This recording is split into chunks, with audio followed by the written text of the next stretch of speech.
The following episode contains possibly triggering content, including the sexual assault of a minor. Listener discretion is advised. Oh, and for legal purposes, this is all my opinion. Allegedly.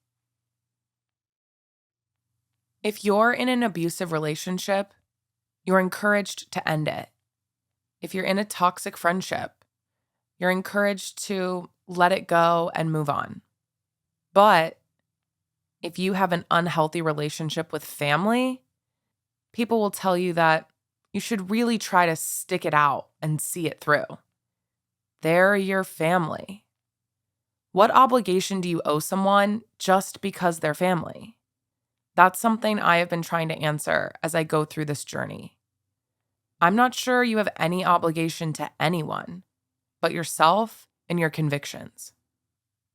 In my case, simply bringing up skeptical behavior or asking questions seems to be towing a moral line. And you should know something before this episode begins. That line is about to get crossed.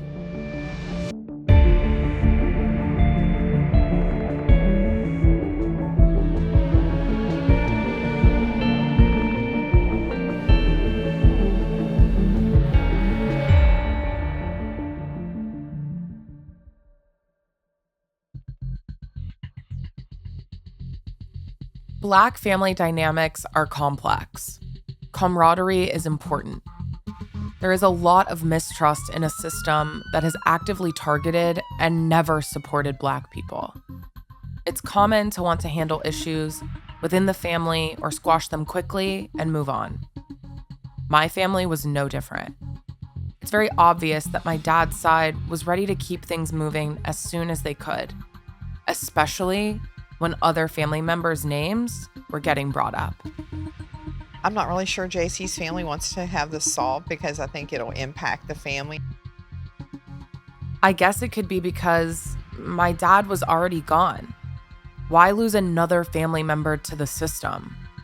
But personally, I don't care if the person who murdered my dad is a relative or a total stranger. I will not sit quietly on this. I don't know a lot about Omar. He's family, but he's distant. I couldn't tell you his birthday, his favorite restaurant, how he spends his time. Most of what I know about Omar is from the pages of police files. I have heard a few things from my family members about the dynamic between Omar and my dad. To Omar, my dad was Uncle JC. It sounds like their relationship wasn't the idyllic uncle-nephew bond. There was history there. The intricacy of the relationship makes Omar's proximity to my dad's murder questionable.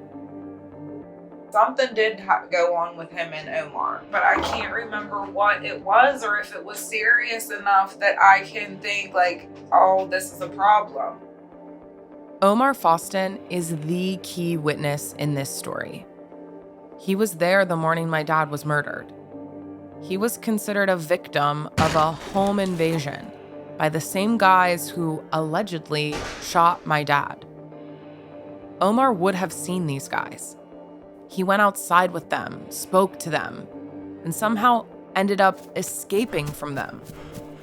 You can't talk about what happened to my dad and not talk about Omar. He was there, and he knew something. Omar knows something. There's no doubt about it. In my opinion, Omar is the reason this case has not been solved. I'm saying this because he has information that could have closed this case 21 years ago. But it wasn't that simple. It never is when you're dealing with Omar. I can tell you this, okay? Omar has done nothing but lie about the whole thing.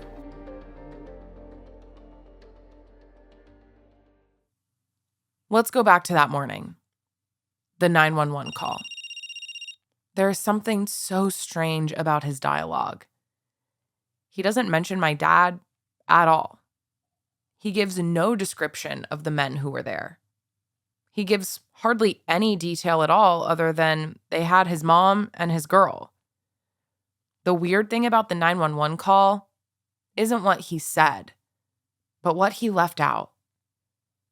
But when Omar got to the police station to give his statement, his story was different. Omar kept telling me all these stories. Omar has told so many different stories and so many different descriptions. While Omar was explaining the home invasion to the police, the overall storyline remained the same. It's the little details that changed. And they changed drastically. First, he said a black van, California plates. Then he told the detectives it was a truck. And in the same breath, he says it was actually an SUV. Those are all very different. And that was just the beginning of a long list of stories he told. Omar had changed the story from 4 people to 8 people, back to 4 people, to 3 people, to 10 people. When it happened, I am talking to Omar in the driveway. He told me it was 2 guys with shaved heads, 2 of them with like cornrows. I said, what were they wearing? 2 of them had like hoodies, black or dark blue, all this, right? He went as far as describing that one of them had really big wide nose, and all this. I'm putting this all out over the radio. A few hours later, Omar come in here. We bring him in here, and we had a program time which was called Faces. And you could sit there, and I could look at you or remember what you look like, and I can go click eyes. Okay, there's the eyes I'm looking for. Puts a face together. Omar come up with pictures, and here's how I'll describe it. With those descriptions of hair, very distinct, cornrows, shaved head. On the Faces composite, he drew me JJ from the show Good Times. Big hair and all this. They had like pictures of them drawn up and stuff. And I'm starting to think that those pictures were not real. It's probably fair to say that Omar was worried about getting in trouble for his own participation in illegal activity. His mistrust in the police system didn't make him eager to offer up a lot of information. But unfortunately, in situations like this, you don't look like a vigilante by withholding important details when you're the key witness in a murder investigation. But Omar really doesn't want the police to know anything about his drug activity. He just repeats over and over, I don't deal drugs, I don't deal drugs. The police don't seem concerned with whether or not Omar is a drug dealer given the circumstances. They seem much more interested in hearing details that could help them identify the suspects or give them any idea why this happened.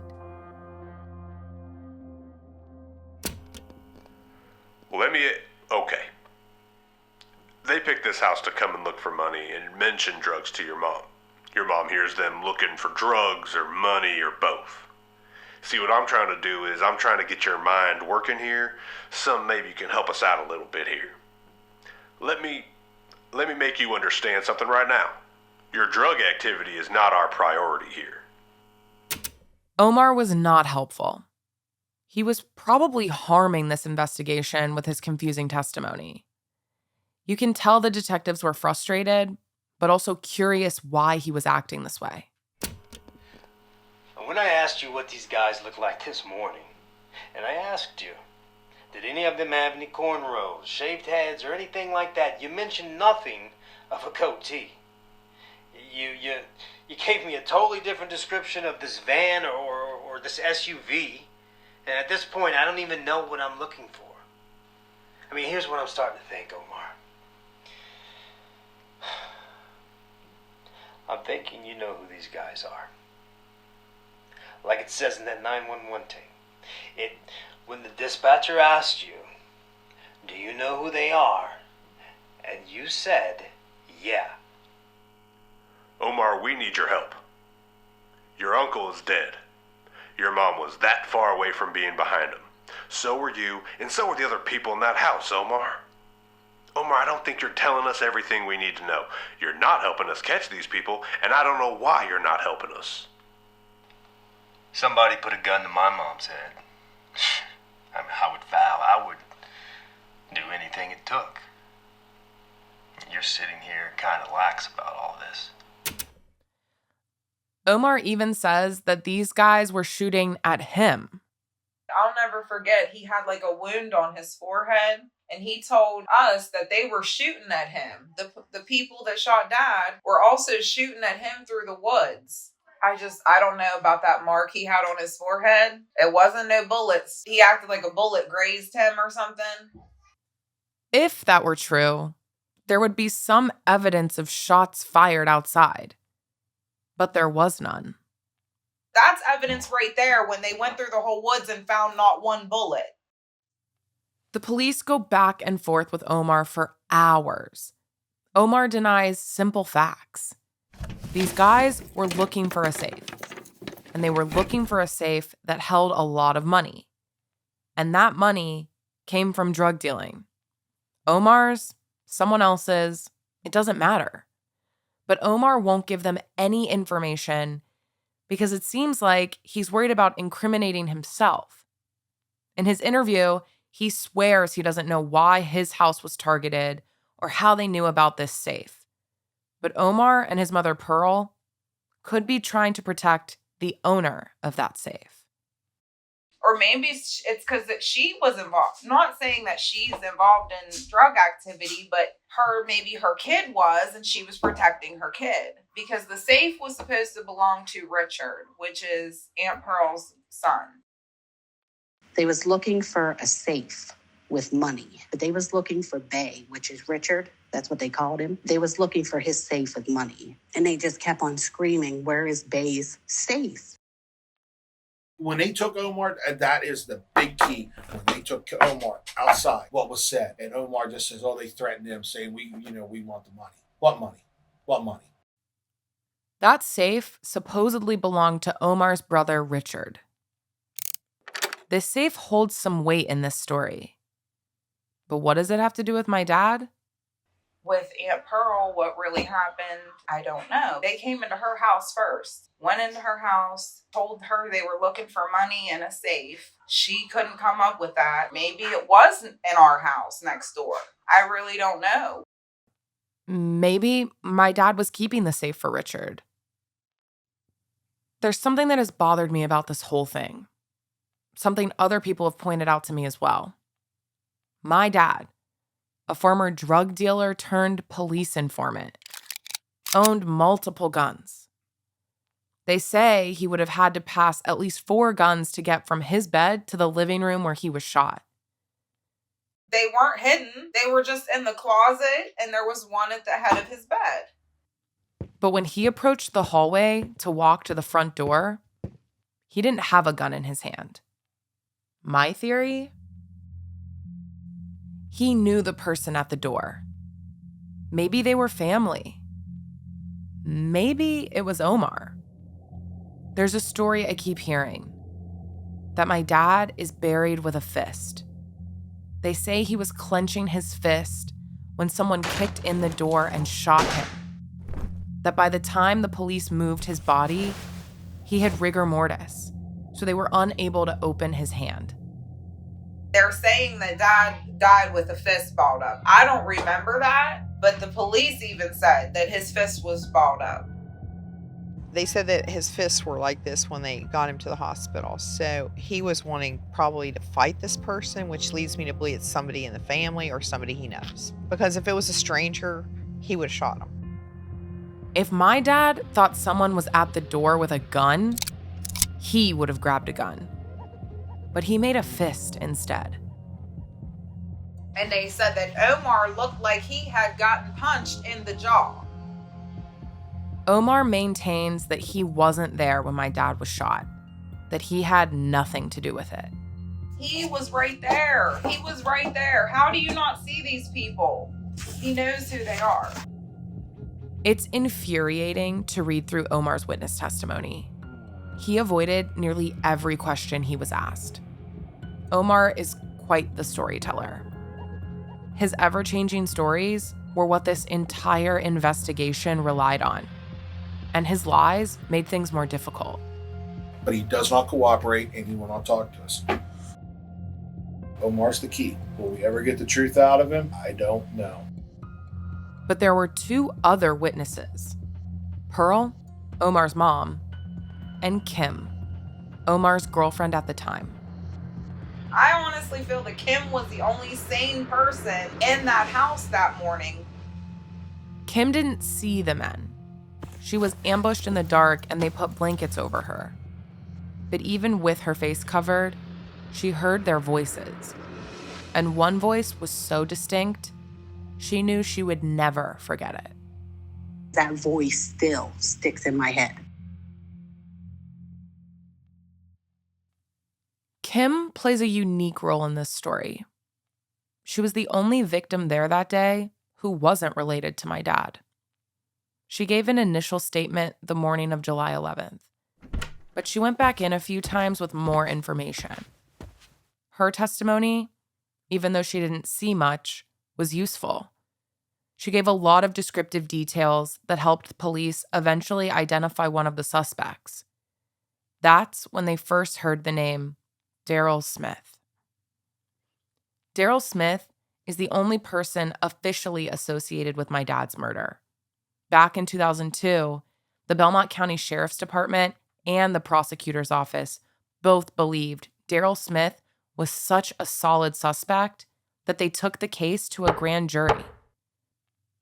A grand jury is like a trial to decide if there's enough evidence for a trial. Sometimes it can be used to test the strength and validity of your witness testimony, learn more about the current suspects, or subpoena witnesses that are not willingly coming forward. The grand jury can be used as an investigative tool. So merely by taking cases to the grand jury doesn't mean that at the end of the day we're going to get a thumbs up or thumbs down. On July 30th, 2002, police issued a warrant for the arrest of Daryl Smith on murder charges and took him into custody. Omar identified Daryl Smith through a composite, and Kim said she was 120% sure that he was there that morning. Frank Pierce was the Belmont County prosecutor in 2002. According to the officials I spoke with, Frank Pierce was confident that Daryl Smith was their guy, that he killed my dad. But here I am, 20 years later, still trying to solve this case. When the grand jury met to hear the case, to decide if this was strong enough to send through the judicial system, things took a turn for the worst. And when we took Daryl to grand jury, I'll never forget Dan Fry coming out and saying, "Noogie, I gotta kill this. Omar's telling another story." Omar. He changed his story under oath, and the prosecution panicked. If he couldn't stick to a story at the grand jury, who knew what he would say when this went to trial?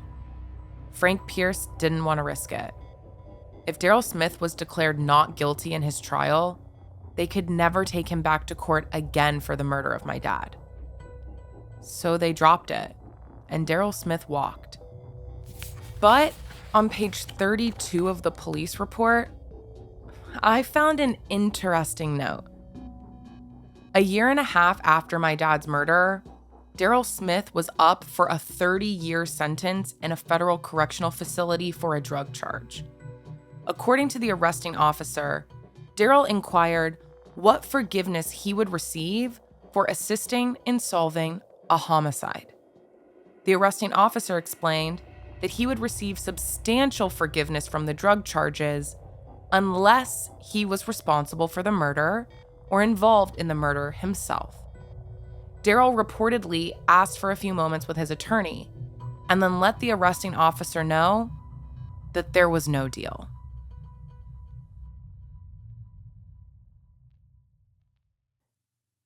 When I received the police report from the Belmont County Prosecutor's Office, it was redacted. There were black marks covering sensitive information: social security numbers, addresses, phone numbers, but also covering names. If someone was considered a suspect but never charged with anything, their name was redacted from the public record.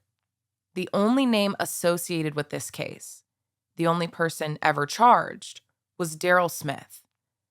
I had to find the names of the other people there. The first one came out quickly. His name's Duncan Waits. The police need to talk to him, but the police supposedly are afraid of this man. Duncan Waits. I asked to speak to him through a mutual friend, and he declined. He admitted that he was considered a suspect early on and wasn't comfortable talking with me. His name was brought up several times by multiple people. It took me about 45 seconds to find out that Daryl Smith follows Duncan Waits on Instagram. So at the very least, they know of each other. Alyssa mentioned one strange encounter with Duncan. When he threatened me, I went to our cousin who told me, shh, don't say his name. He said, don't say his name so loud. My own family, my dad's nephews, could be protecting a main suspect in his murder investigation. I'm telling you, they're covering it up. Would my family really protect his killers? There was another name that popped up in the reports. It was brought up by the witnesses, the detectives, and even people I spoke with 20 years later. Tone. Possibly a nickname or a code word. Omar tells the police he heard the guys inside the house say Tone several times. Kim remembers it too. Who is Tone? Only thing I could hear, they was talking on some type of radio. I remember like it was a two-way radio or some type of radio, and only name that was ever said was Tone. You know how many guys use the nickname Tone? I knew them all, but they all come to dead ends.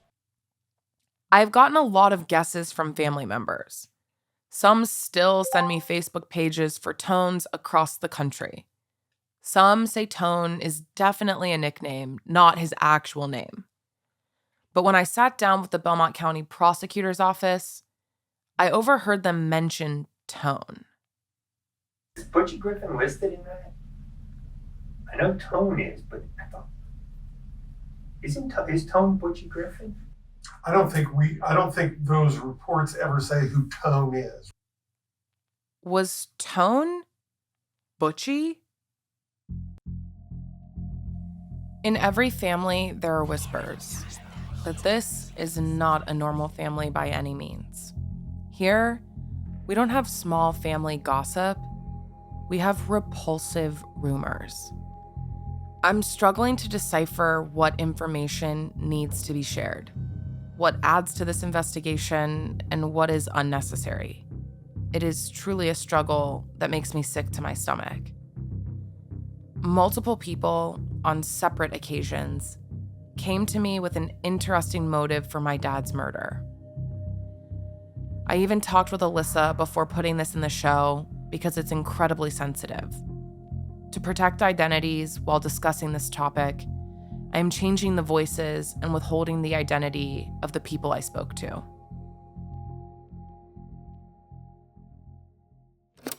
You know why your daddy would have wanted Omar dead?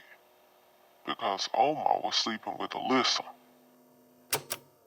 Omar, my cousin, sleeping with my 16-year-old sister, Alyssa. Yeah, Omar was going next door to your dad's house and sleeping with Alyssa. And rumors go that night your dad was murdered, he caught him. He heard a noise in Alyssa's room. You know how protective he was over her. And you went in there, caught him having sex. Yeah, they had popped Omar in the face and said if he ever caught him again, that he would turn Omar in for statutory rape.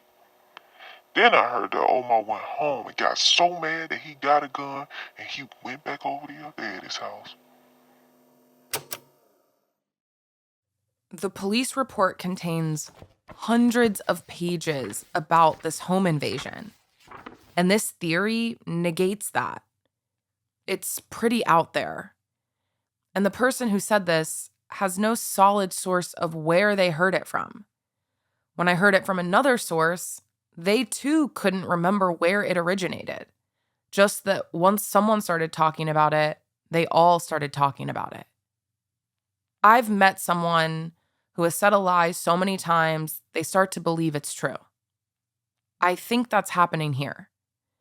The people who told me this story were confident that even if Omar didn't kill my dad, they really thought he was sleeping with my sister. I had been making some progress in my investigation and was getting excited that I could be going down the right path. But this was definitely a curveball. Do I think Omar was sleeping with Alyssa? I'll admit, the rumor was disturbing, but just specific enough that I considered it could be true. This could explain my dad's clenched fist and why he never grabbed a gun. But something about this story didn't sit right with me. When I met with my sister for the first time in over 2 decades, I asked her if this was true. Because no, that's not what happened. They're crazy. I believe her.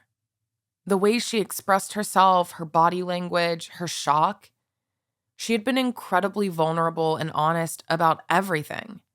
I didn't believe she was lying about this. This was not only completely untrue, but worse. A disgusting scenario that was being discussed behind her back. The family talks about it like this is a fact, but they never brought it up to the one person impacted by it, Alyssa. They are some sick-ass people. I love the fact that they're out there saying that about me, but they have not ever checked on me to see if I'm okay, if that really is what happened. Nobody has ever asked me if this happened. I've never heard of this until you said it.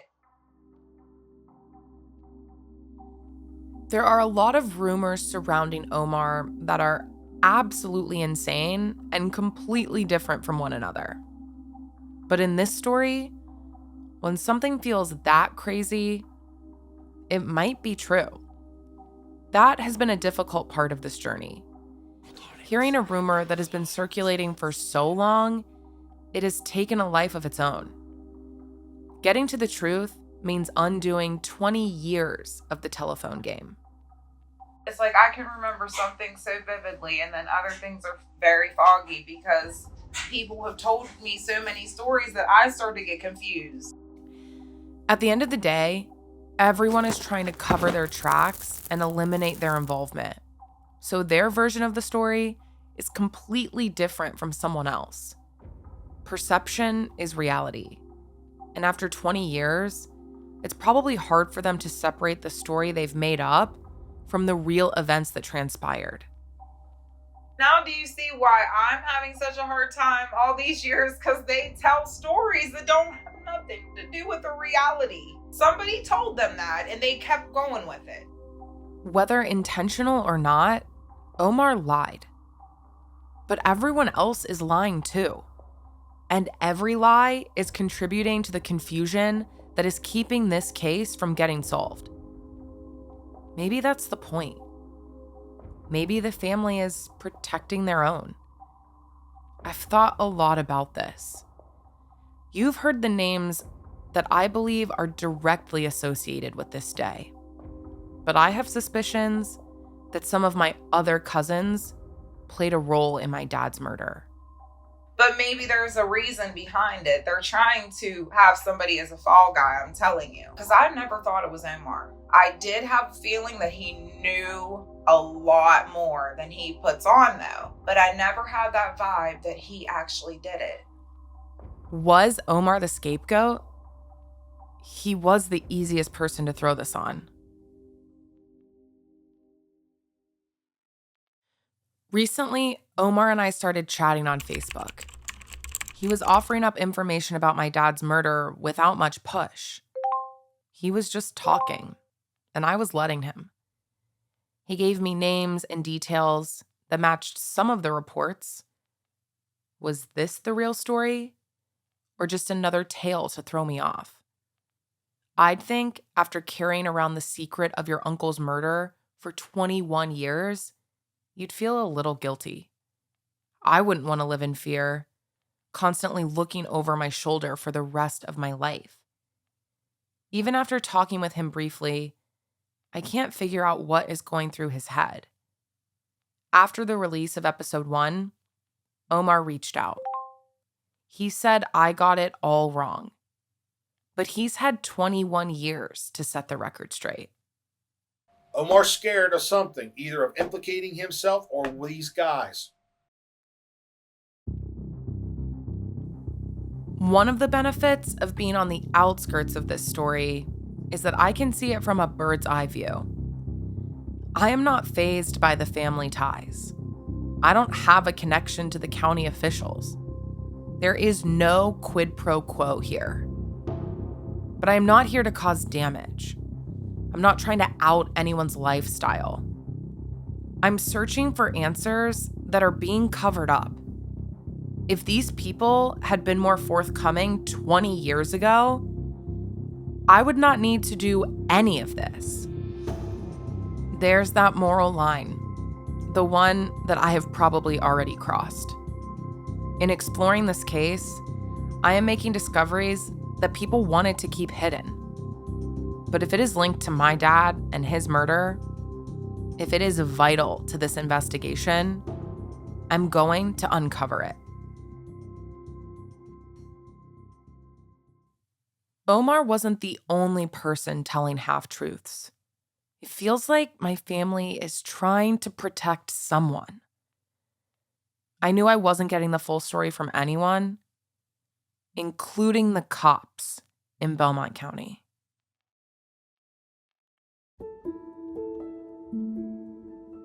Next time on Ice Cold Case. The police didn't investigate very good. And that they didn't take any more action to try to solve this is suspicious to me. In my career, this case here is one I want to solve. Ice Cold Case is brought to you by Yes. It's written and produced by Madison McGee. Also produced by Jeremy Bembo. Recorded by Danny Sellers. Mixed by Cody Campbell. Our music is by Matt Bettinson, with creative direction by AJ Christensen.